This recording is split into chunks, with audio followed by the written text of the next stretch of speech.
Hare Krishna, Namaste. Chapter 16 is entitled as Daivasura Sampat Vibhaga Yoga, the yoga of the divine and demonic nature. Sloka 1-3, Part 4. śrī-bhagavān uvāca abhayaṁ sattva-saṁśuddhir jñāna-yoga-vyavasthitiḥ dānaṁ damascha yajñascha svādhyāyas tapa ārjavam ahiṁsā satyam akrodhas tyāgaḥ śāntir apaiśunam dayā bhūteṣv aloluptvaṁ mārdavaṁ hrīr acāpalam tejaḥ kṣamā śaucam adroho nāti-mānitā bhavanti sampadam devim abhijatasya bharata. We have been studying the qualities that makes one to be divine. So far, we have covered 16 of them out of 26.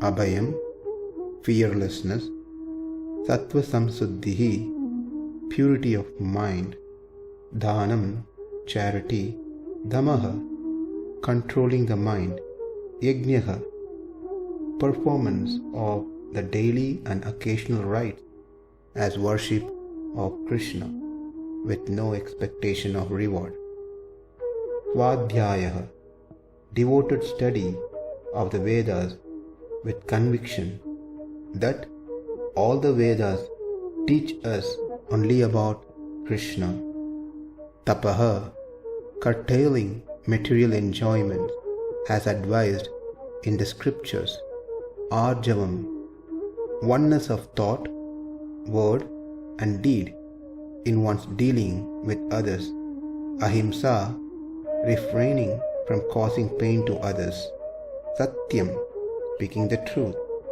akrodhas, freedom from the mental state which will lead to harm to others or to oneself; tyāgaḥ, relinquishment of things which are contrary to the good of oneself; śāntir, training the sense organs to desist from their tendency to be immersed in sense objects; apaiśunam, avoiding backbiting to harm others; dayā bhūteṣv, compassion towards all beings without any distinction of friend and enemy. These are the 16 qualities that we have learned so far. Now let's continue the rest, starting from the 17th. aloluptvaṁ, vishayeshu nispruhatvam iti arthaḥ, having no desire for sense objects inappropriate for oneself. Lolu means greed or even flickering mind. So being free from flickering nature, that is, one does not run or chase behind the vishaya, the sense objects, is aloluptvaṁ. The eyes does not chase behind the forms, beautiful forms. The ears does not chase behind the sounds that are inappropriate for oneself. Certainly, the eyes which looks for beautiful form can go behind the beautiful form of the Lord. The ears which looks for some sound can go behind the sound vibration of the holy name or the pastimes of the Lord. Those are appropriate ones for the self, but there are many inappropriate sense objects that one should not have desire for. That is called aloluptvaṁ. Next, number 18, mārdavaṁ, sadhu jana samslīśārhata iti arthaḥ.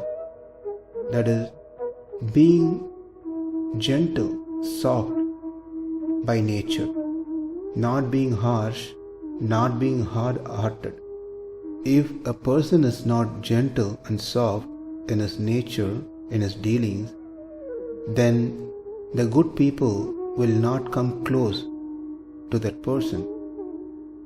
So, good people should be able to approach, given a chance to approach and interact without fear. And they can only do if we have mārdavaṁ, gentleness and soft nature in the way that we deal with others. If we have harsh nature, then the good people will not come close to us. If they don't come close to us, then we will not get good instructions, good advices. If we don't get good advices from good people, then we are making path to hell. So it is very important that we let others, especially the good people, to be able to approach us. We should speak first and softly, instead of showing threatening look or speaking sarcastically, harshly, which makes a big wall between us and those well-wishers, good people. There are some people who want to project themselves, or by nature very harsh, make themselves a big thick circle around them like a wall where no one can approach them. But that's not the nature that we want to have. Mārdavaṁ, mritu, means soft and gentle. A person who's divine must have this quality of mārdavaṁ. Number 19, hrīr. Akarya karane vridha. Hrīr means shyness or feeling ashamed. How can this be a quality, being ashamed? Well, feeling ashamed of oneself if one does any wrong deeds. It is a sense of shame in the face of an action that should not be done. Interestingly, the great souls who hung their heads in shame even if others indulge in wrongful deeds, then what to speak of they getting involved in some act which is shameful? One might ask a question, how can such a great person be involved in shameful act? Well, they will not.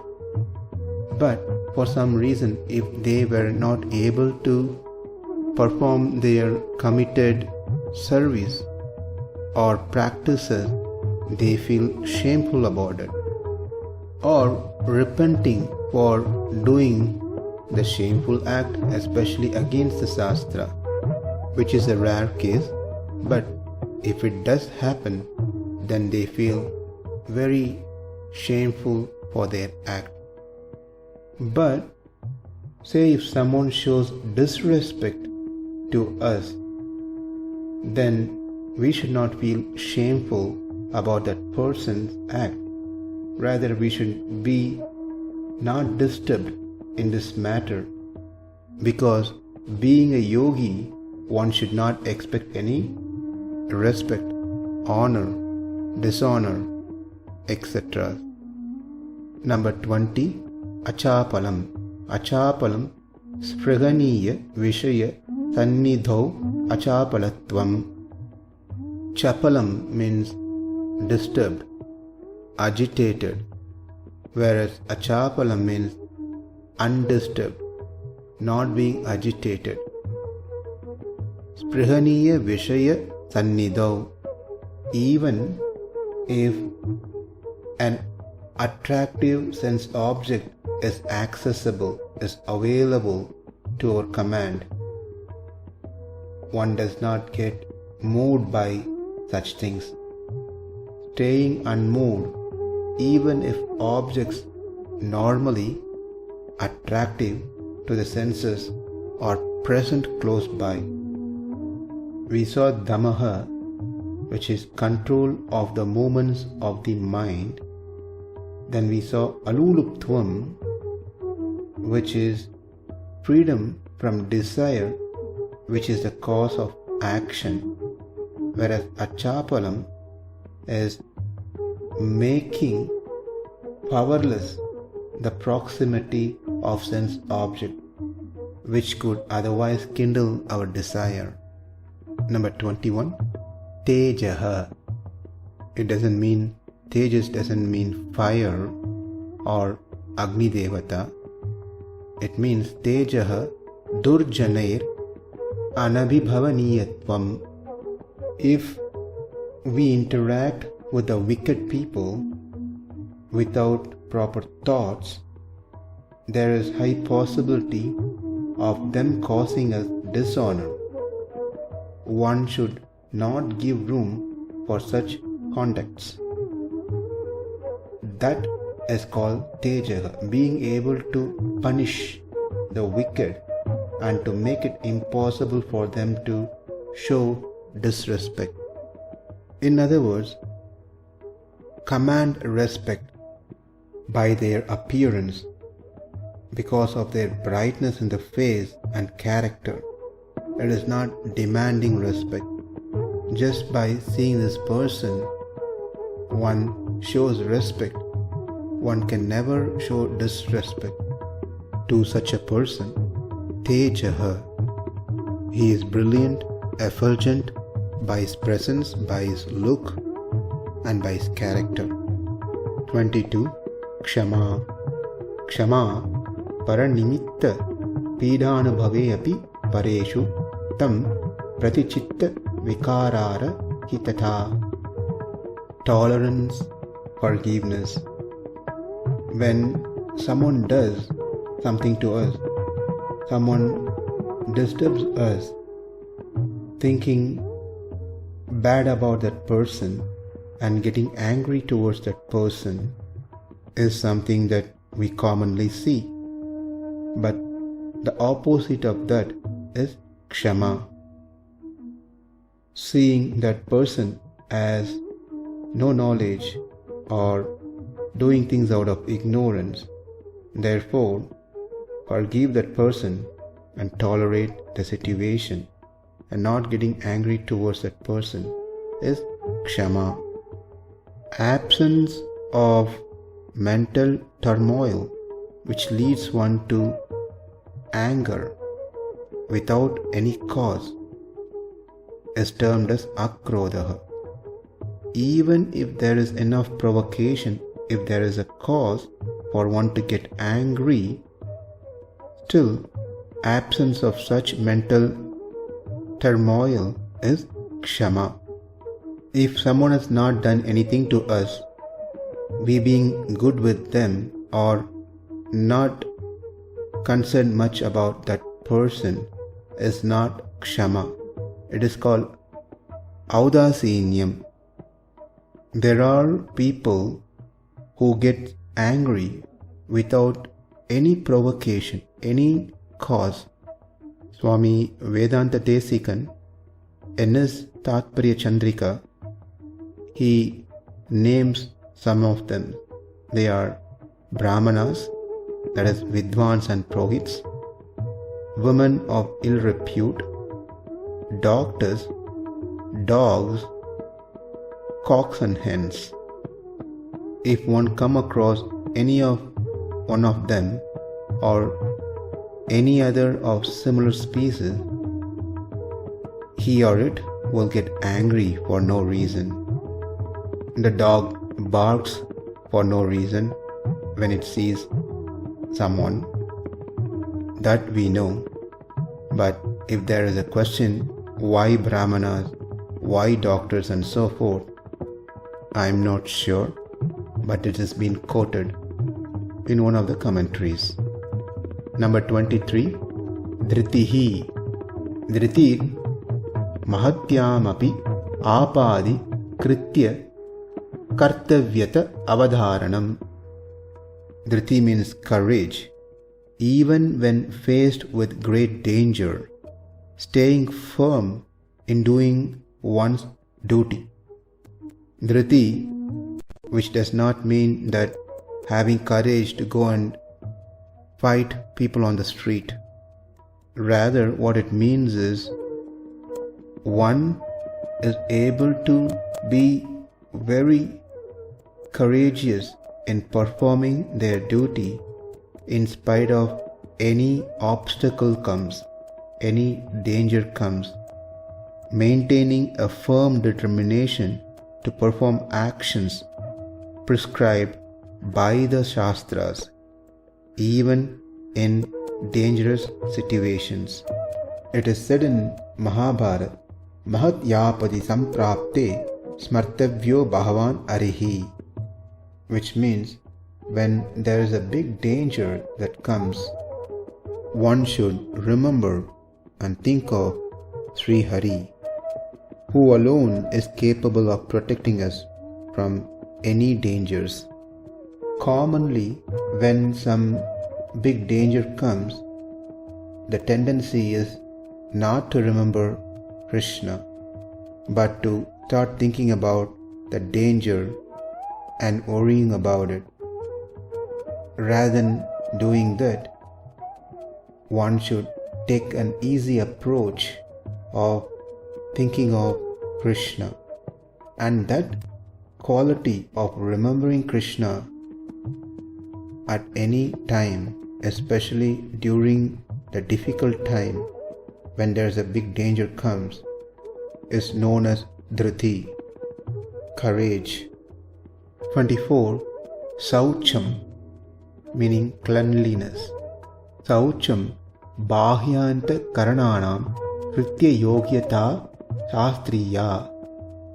Cleanliness doesn't mean that one must take shower 5 times or 10 times in a day, or continuously cleaning our desk or house. Of course, the house and the body needs to be maintained and kept clean. Śaucam means keeping the external organs, eyes, ears, nose, etc., and the internal organs, mind and intellect, in a state of purity as it is prescribed in the scriptures. The reason for one to keep oneself clean in these things, so that one is fit to perform the shastric duties. When one is in contact with impure person and use of impure substances, then it robs the body, speech and mind of their sattvic quality, meaning one will become unfit to perform any duties that is prescribed in the Shastra. Therefore, keeping oneself clean, śaucam, the external organs, the internal organs, is very important. So one becomes fit to perform duties that's been prescribed in the Shastras.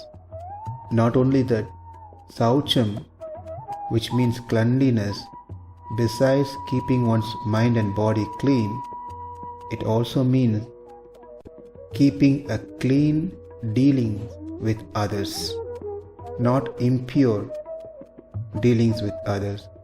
Our dealings with others must be straightforward. So, our body, our speech and our thought should be clean. Touching those who are not clean, touching those objects which are not clean, wearing clothes which are not clean, eating foods which are not clean or cleanly cooked, even those substances, the ingredients which are used for cooking, if it is not clean, then it makes one to be unfit to perform any devotional services or anything that's prescribed in the scripture, because it steals away one's mode of goodness, the sattvic tendency. Therefore, one should be very careful to whom one talks, interacts with, what they eat, what they wear, where they are, etc. All this falls under saucam. 25. Adroho. Adroho pareshu anuparodha. That is, not interfering with the freedom of others. Droha means preventing others from acting according to their wish. We have seen in the world that a strong person will bring a weaker person under his control without any fair cause. Such behavior is not advisable. Anuparodha meaning letting people do whatever good things that they wanted to do without trying to control them. That is adroho. Lastly, number 26, nāti-mānitā. Nāti-mānitā asthāne garva atimānitvaṁ tad rahitata. That is, not being excessively proud of oneself for no reason. Some person will be too proud of themselves than they deserve to be. One should be utterly devoid of pride. The exceptions are one lineage, scholarship, etc., where moderate self-pride can be tolerated. But when one is not blessed with any of these, but one is highly proud of oneself, it is not bearable. It is unbearable. Such person will not be falling under a sattvic person. A concession is given to be proud, to be a devotee of Krishna. But that doesn't mean that one start disrespecting others, losing respect to others and others' viewpoints. So that covers the 26 divine qualities. Daivim sampadam abhijatasya. So these 26 wealth, sampat, are fearlessness, purity of mind, pursuit of knowledge, charity, control of mind, performance of sacrifices, devoting oneself in studies of Vedas, austerity, simplicity, speaking the truth, freedom of anger, renouncing things which are contrary for one good self, control of senses, avoiding backbiting of others, compassion towards all living entities, freedom from greed, not being harsh, feeling shameful, not being attracted, captivated by the sense objects, though it may be present close by, in proximity, vigor, being tolerant, being courageous during great difficulties, keeping oneself clean, freedom from envy, trying to control the weak ones, and not being excessively proud of oneself. These 26 qualities are present in those who are born to fulfill the will of the Lord. The idea is that the sattvic person, due to good deeds done in numberless past birth, are blessed with the glance of the Lord at the very moment of their birth with these 26 qualities. These 26 qualities are considered to be the sampat, the wealth of devatas. The devatas are full of sattva guna. Because of the sattva guna, one gets a clarity, proper knowledge. Because of that, one is able to perform their duties the daily activities, the practices, the services, and because of this, they are completely under the order of the Lord. They don't do anything beyond what has been said by the Lord, and this is their wealth. In other words, for those who doesn't have proper discrimination, for them, the sense objects is their wealth. Whereas for the devatas, the order, working under the order of the Lord, is their wealth. That is considered to be their highest goal, purushartha. In this way, Krishna has given 26 qualities to identify those who are with divine nature. And those who are sincere and serious to attain the Lord's lotus feet must cultivate these qualities. Whereas those who do not want to follow what Krishna has laid down as qualities of devatas are known as asuras, the demonic. Their nature is to transgress Krishna's orders. In the next verse, verse 4, Krishna briefly lists out their qualities, the demonic qualities, which will be discussed in our next session. Abhayaṁ sattva-saṁśuddhir, jñāna-yoga-vyavasthitiḥ, dānaṁ damascha yajñascha, svādhyāyas tapa ārjavam, ahiṁsā satyam akrodhas, tyāgaḥ śāntir apaiśunam, dayā bhūteṣv aloluptvaṁ, mārdavaṁ hrīr acāpalam, tejaḥ kṣamā dhṛtiḥ śaucam, adroho nāti-mānitā, bhavanti sampadam daivīm, abhijatasya bharata. Namaste. Hare Krishna.